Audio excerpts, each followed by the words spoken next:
গতকাল সন্ধ্যায় নিউ ইয়র্কে অনুষ্ঠিত হয়েছে new York cyber business and industry Lions ক্লাবের গ্র্যান্ড ইনগ্রেশন সেরেমনি। লায়ন্স ইন্টারন্যাশনালের ডিস্ট্রিক্ট ২০ আর ২ এর অধীনে গঠিত এই নতুন ক্লাবটি ব্যবসা, শিল্প এবং সাইবার খাতে নেতৃত্ব উন্নয়ন ও সেবামূলক কার্যক্রমকে আরও গতিশীল করার লক্ষ্য নিয়ে আনুষ্ঠানিকভাবে যাত্রা শুরু করেছে। নিউ ইয়র্ক ল্যাগার্ডিয়া এয়ারপোর্ট ম্যারিয়াট হোটেলে আয়োজিত অনুষ্ঠানে লায়ন্স সদস্য, কমিউনিটি নেতৃবৃন্দ, ব্যবসায়ী এবং বিভিন্ন পেশাজীবীরা উপস্থিত ছিলেন।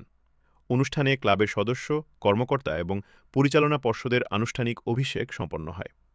ক্লাবের সভাপতি হিসেবে দায়িত্ব গ্রহণ করেন লায়ন স্যাদমান নওয়াজ। সাধারণ সম্পাদক হিসেবে দায়িত্ব পালন করবেন লায়ন নিশান রহিম। অনুষ্ঠানের কনভেনর ছিলেন লায়ন আহসান হাবিব এবং মেম্বার সেক্রেটারি হিসেবে দায়িত্ব পালন করবেন লায়ন অনিক রাজ। অনুষ্ঠানটির পৃষ্ঠপোষকতা করেছে বিশিষ্ট ব্যবসায়ী ও কমিউনিটি লিডার জনাব শাহনেওয়াজ মালিকানাধীন গোল্ডেন এইজ গ্রুপ। আয়োজকরা পৃষ্ঠপোষকদের প্রতি কৃতজ্ঞতা জানান। আনুষ্ঠানিক পর্ব শেষে অতিথিদের জন্য ডিনারের আয়োজন করা হয়। ডিনার শেষে অনুষ্ঠিত হয় মনোজ্ঞ সঙ্গীতানুষ্ঠান, যা পুরো আয়োজনকে আরও প্রাণবন্ত করে তোলে। সব মিলিয়ে নিউ ইয়র্কে লায়ন্স আন্দোলনে যুক্ত হল একটি নতুন, আধুনিক এবং সময়োপযোগী উদ্যোগ।